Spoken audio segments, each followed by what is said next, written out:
आज की चर्चा में हम बात करेंगे पाकिस्तान और तालिबान के बीच छिड़े द्वंद्व पर। विश्व राजनीति में जैसा कि आप जानते हैं और ख़ासकर डिप्लोमेसी में ये शतरंज की चाल के समान होती है। शतरंज की बिसात के समान इसमें गोटियां मुहरें बिछाई जाती हैं। ऐसा ही कुछ वर्तमान में भारतीय पड़ोस में दिखाई दे रहा है। आप कहेंगे कि एक साफ साफ दिख रहा है कि तालिबान और पाकिस्तान का संघर्ष में ये सारी चीज़ें कहाँ से चली आती हैं। तो सबसे बड़ी समस्या यही है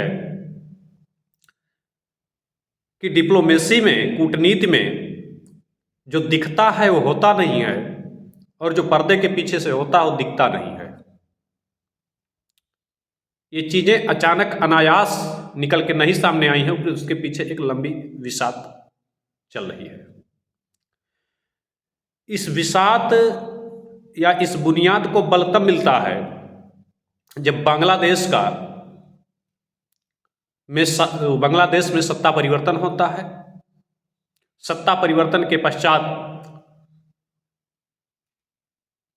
पाकिस्तान की विचारधारा से संबंध रखने वाले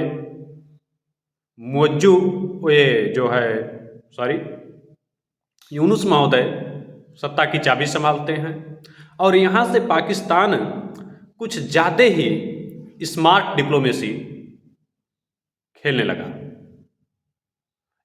ये कुछ ज़्यादा ही शतरंज के विसात बिछाते हुए नजर आने लगे। भारत ने कहा भैया ठीक है, आप चाल चल रहे हैं तो कुछ हम भी शुरू करते हैं। सबसे पहले हम ताज़ा मुद्दे पर बात करेंगे कि पाकिस्तान सरकार के द्वारा, पाकिस्तानी मिलिट्री के द्वारा अफगानिस्तान से लगते हुए सीमा पर बमबारी की जाती है, जिसमें लगभग 45 से 50 सिविलियन मारे जाते हैं, जैसा कि अफगानिस्तान की तरफ से खबरें निकल के आ रही हैं, जिसमें अधिकतर महिलाएं तथा बच्चे शामिल होते हैं। अब जाहिर सी बात है कि तालिबान ने जब शासन और सत्ता हथियाया तो अफगानियों की सुरक्षा की जिम्मेवारी भी उनके सर उसी समय मिल चुकी थी। तो यहां पे उस हमले का त्वरित जवाब देते हुए तालिबान ने अपने 15,000 लड़ाके पाकिस्तानी सीमा के खोस्त इलाके में भेज दिया है। दोनों देशों के बीच कल से ही एक दूसरे की आमने सामने के उसमें भारी हथियारों से जो है गोलाबारी की खबरें आ रही हैं और इसमें तालिबान की यदि दावे की हम बात करें तो उसका दावा है कि भैया हम 19 पाकिस्तानी सैनिकों को जानू पहुंचा चुके हैं और साथ ही साथ लगभग पाकिस्तान की कई चौकियों को जला दिया गया है और 2 पाकिस्तानी चौकियों पर तालिबान ने इस समय कब्जा कर लिया है। कहेंगे सर पाकिस्तान इतना बेवकूफ़ है, आखिर क्या ज़रूरत थी? बेवकूफ़ है नहीं, होशियार ज़्यादा है। होशियार ज़्यादा क्यों है? क्योंकि जाहिर सी बात है इस समय तालिबान में भी उसका एक अलग जो है तालिबान है, जिसको तहरीके तालिबान पाकिस्तान के नाम से जाना जाता है। जो डूरंड लाइन है, समस्या वहाँ से शुरू होती है। डूरंड लाइन को कभी भी पाकिस्तान जो है वह महत्व नहीं देता है या एक प्रकार से सीमा मानने से ही इनकार करता है। और उधर अफगानिस्तान वाले भी जो है डूरंड लाइन को जो है सीमा मानने से इनकार करते हैं। दोनों को मूल विवाद जो है सीमा से संबंधी है। यह सत्य है कि जो हामिद करजई की सरकार थी, गनी की सरकार थी और तालिबान जो है, इनकी विचारधारा में बिल्कुल अलगाव है। एक दूसरे के विपरीत हैं। लेकिन डूरंड लाइन को लेकर के, चाहे वो गनी की सरकार हो, चाहे करजई हो, चाहे वो तालिबान हो, सब एक दूसरे से मेल खाते हैं। यहां तक कि तालिबान तो गनी और करजई से भी ज्यादा मुखर है उसको लेकर के। वो कहता भैया ये डूरंड लाइन को हम नहीं मानते हैं। ये पाकिस्तान, अच्छा कारण क्या है? क्योंकि पाकिस्तान की सीमा से लगते हुए एक इलाके में पश्तूनों की अच्छी खासी संख्या देखने के लिए मिलती है, वो बहुतायत में है। तो कहा जाता है कि जैसा आप बोएंगे वैसा आप काटेंगे। आप कश्मीर पर सिर्फ और सिर्फ इसी बिना पर जो है दावा ठोकते हैं कि वहां मुस्लिम आबादी ज्यादा है इसलिए कश्मीर हमारा है।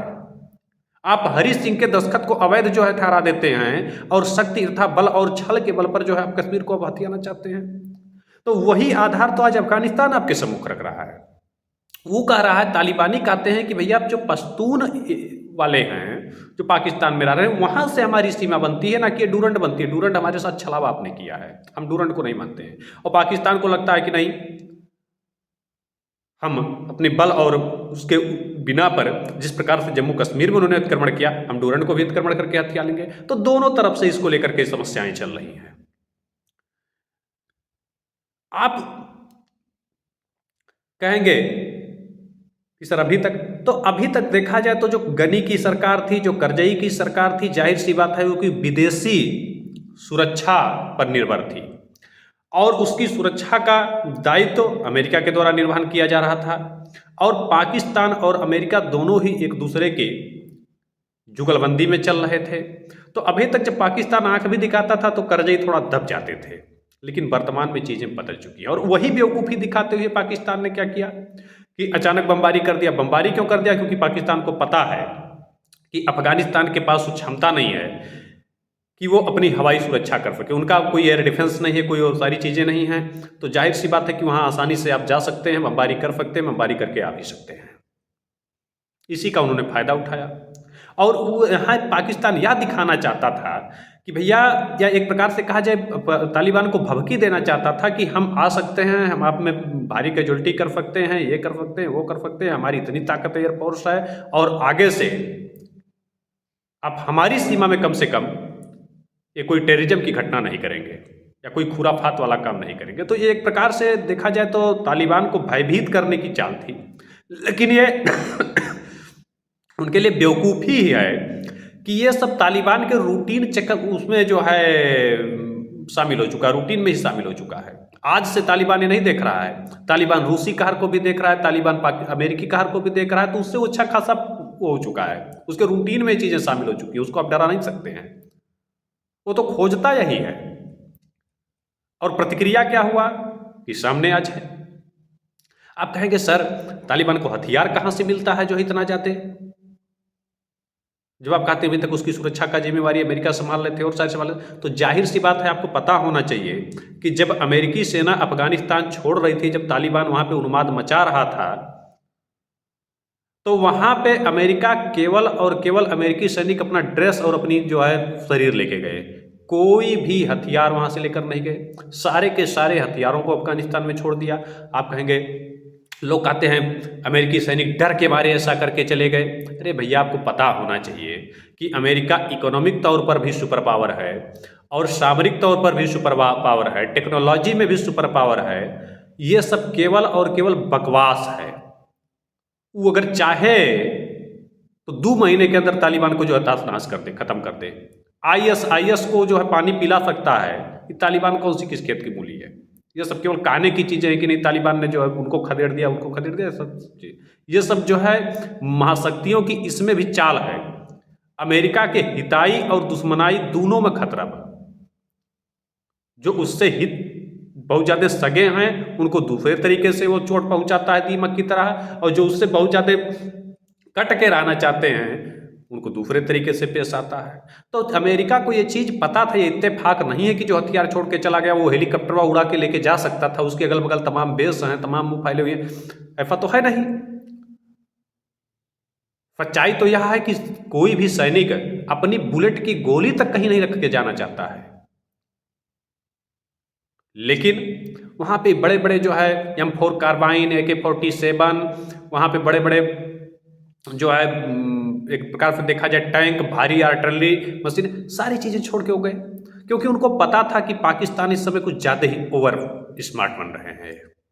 ये जो है अपने आप को, उस समय चूंकि इमरान खान साहब थे तो वो कभी रूस की तरफ भागते थे और चीन के साथ तो उनकी अच्छी खासी जुगलबंदी चल रही है और चीन और अमेरिका दोनों एक दूसरे को फूटी आंख नहीं देखना चाहते हैं। तो उन्होंने कहा कि कुछ ऐसा विसात छोड़ के रखा जाए कि जिससे पाकिस्तान को नियंत्रित किया जा सके। तो उन्होंने तालिबान को कर दिया, छोड़ दिया। लोग उस समय पाकिस्तान अच्छा क्यों उस समय स्वागत कर रहा था, क्योंकि पाकिस्तान ये सोचता था कि इन हथियारों का उपयोग तालिबान कश्मीर में करेगा। अरे भैया, कश्मीर के लिए कोई नई चीज़ है क्या? तुम AK-47 का इस्तेमाल पहले ही करते चले आ रहे हो, M4 कार्बाइन का इस्तेमाल करते, उससे ज़्यादा क्या दिक्कत थी? हम तो भाई अभ्यस्त हैं, अपनी सोचो। अब उन हथियारों का इस्तेमाल तहरीके तालिबान वाले पाकिस्तान में करना शुरू कर दिए और यहीं से क्रिया और प्रतिक्रिया का दौर शुरू हुआ। आप ताज्जुब मानेंगे कि तहरीके तालिबान वाले कहते हैं कि भैया जो ये पश्तून बाहुल इलाका है, इसको हम यहाँ पे हम पाकिस्तानी सरकार को मानते ही नहीं हैं। वहाँ पे उन लोगों ने समानांतर सरकारें भी बना रखी हैं। उनका अपना प्रधानमंत्री है, उनका अपना गृह मंत्री है। वो कहते हैं कि कुछ नहीं, ये शहबाज शरीफ कौन होता है ना, वो शहबाज शरीफ को प्रधानमंत्री मानते हैं। यानी कि जो पश्तून इलाका है जो पाकिस्तानी कब्जे में है, उसमें उन्होंने अपनी समानांतर सरकार चला रहा है इस समय। उनके अपने गृह मंत्री हैं, उनके अपने वहाँ सारी चीज़ें, वित्त मंत्री हैं। ये पाकिस्तान के लिए चिंता है। अब समस्या यह आ जाती है कि ये सारी चीज़ें इतनी शुरू कहाँ से हुई या इसमें भारत की क्या भूमिका है। तो जाहिर सी बात है कि बांग्लादेश में सत्ता परिवर्तन के पश्चात ही पाकिस्तानी गतिविधियां कुछ ज़्यादा ही बढ़ चुकी थीं। विगत 53 सालों तक कोई भी पाकिस्तानी सैनिक जो है या पाकिस्तानी सेना का प्रतिनिधि बांग्लादेश में कभी दौरा नहीं हुआ पाकिस्तानी सेना के। लेकिन 53 सालों के बाद यूनुस महोदय पाकिस्तानी सेना के लिए बड़ा पलक पावड़े बिछाकर इंतजार कर रहे थे, वो अगवानी के लिए बड़े तत्पर थे। कारण क्या था इसमें? तिकड़ी, पाकिस्तान, बांग्लादेश और रोहिंग्याओं, इन 3 तिकड़ियों के माध्यम से पाकिस्तान जो भारत का सिलीगुड़ी वाला क्षेत्र है उससे भारत को काटने की कोशिशें कर रहे थे कि जो है सांप भी मर जाए लाठी भी ना टूटे। उलझा देंगे हम बांग्लादेश को, उलझा देंगे भारत को, और वहाँ पे जो ये रोहिंग्याई हैं वहाँ उनके माध्यम से हम टूरिज्म अच्छा खासा जो करवा देंगे। इस प्रकार से जो सिलीगुड़ी वाला क्षेत्र है भारत से, उसको काट दिया जाएगा और अच्छा खासा वहाँ पे अपना उन्माद मचाया जाएगा, मनमाफी की जाएगी।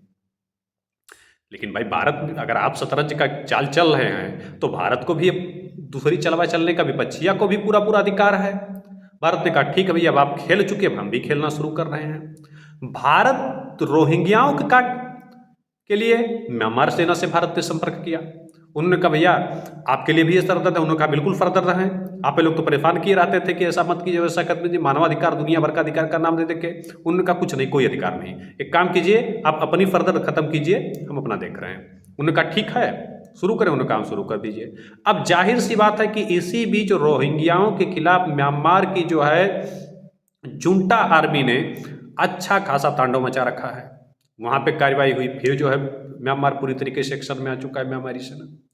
और उधर अभी भारत के जो है सचिव स्तर के अधिकारी का तालिबान दौरा हो जाता है। ये सही है कि तालिबान को हम सरकार के तौर पर मान्यता नहीं देते हैं, लेकिन इन परिस्थितियों में हमारा जो है अफगानिस्तान में जो विभिन्न प्रकार के हित भी लगे हुए हैं, वहाँ पे हमने बहुत ज़्यादा निवेश कर रखा है, हमारे कई प्रोजेक्ट अदर में, तो जाहिर सी बात है हम तालिबान से कटके भी बहुत ज़्यादा नहीं रह सकते हैं। भले हम सरकार के तौर पर मान्यता न दें, लेकिन बैक डोर से, बैक चैनल से हमें संपर्क रखना ही होगा। अब सचिव स्तर के अधिकारी वहाँ गए तो पाकिस्तान का आरोप है कि भैया यही सब जो हम दोनों तो बड़े सगे भाई हुआ करते थे, लेकिन हमारे बीच दरार डालने का काम यही कर रहे हैं। तो भैया आप जब शतरंज की चाल चलते हैं तो आप कहते हैं चाल है, और जब हम प्रत्युत्तर में चलते हैं तो आपको बड़ी समस्या होने लगती है। तो उधर से रोहिंग्याओं के लिए म्यांमार सेना काफी है। उधर जो है ये आए थे यहाँ अच्छा खासा जो है गुरुमंत्र देने, खुद वहां उलझे पड़े हुए हैं।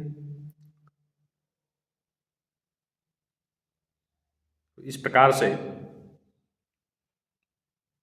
आज की चर्चा और परिचर्चा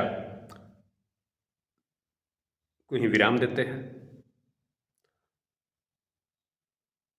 प्रतीक्षा करते हैं कि आगे संघर्ष किस तरफ जाता है, किंतु ध्यान रखने वाली चीज़ ये है कि विश्व राजनीति में कोई किसी का हितैषी नहीं होता है और कोई किसी का दुश्मन नहीं होता है। इस समय जो चीन पाकिस्तान का बड़ा हित हुआ करता था, चीन को भी पता है कि भैया पाकिस्तान में कुछ है नहीं, और अफगानिस्तान में अच्छे खासे मिनरल के भंडार जो है खोज की गई है, या कुछ संभावित जो है भंडारों के बारे में भी चर्चा चल रहा, वहाँ पे अच्छा खासा तेल का जो, तो चाइना का इंटरेस्ट वास्तव में पाकिस्तान के साथ केवल और केवल इसलिए है क्योंकि भारत का उसके साथ तनाव है। यही भारत के साथ अगर तनाव ना होता तो पाकिस्तान को जो है दूध की मक्खी की तरह चाइना अब तक कब तक निकाल के फेंक चुका होता। तो पाकिस्तान इसलिए जो है चाइना के लिए इंपॉर्टेंट है, इसलिए नहीं इंपॉर्टेंट है कि वो उनका मित्र है या उनसे बड़ी जो है उसकी सहानुभूति बड़ी जो है, अभी तो पाकिस्तान चीन के लिए इसलिए इंपॉर्टेंट है क्योंकि पाकिस्तान भी जो है भारत का दुश्मन है। तो दुश्मन का दुश्मन दोस्त होता है। तो चीन का पाकिस्तान के साथ जो है बेहतर संबंध मजबूरी है, यानी जो है पाकिस्तान चीन का मजबूरी का जो है वो है सहयोगी है, ना कि वास्तव में चीन और पाकिस्तान के साथ कोई प्राकृतिक सहयोग है, नेचुरल सहयोग है। क्योंकि चीन है व्यापारी, व्यापारी को चाहिए लाभ, और जो पाकिस्तान खुद कंगाल है तो ये कंगाल दूसरे को क्या लाभ पहुंचा सकता है।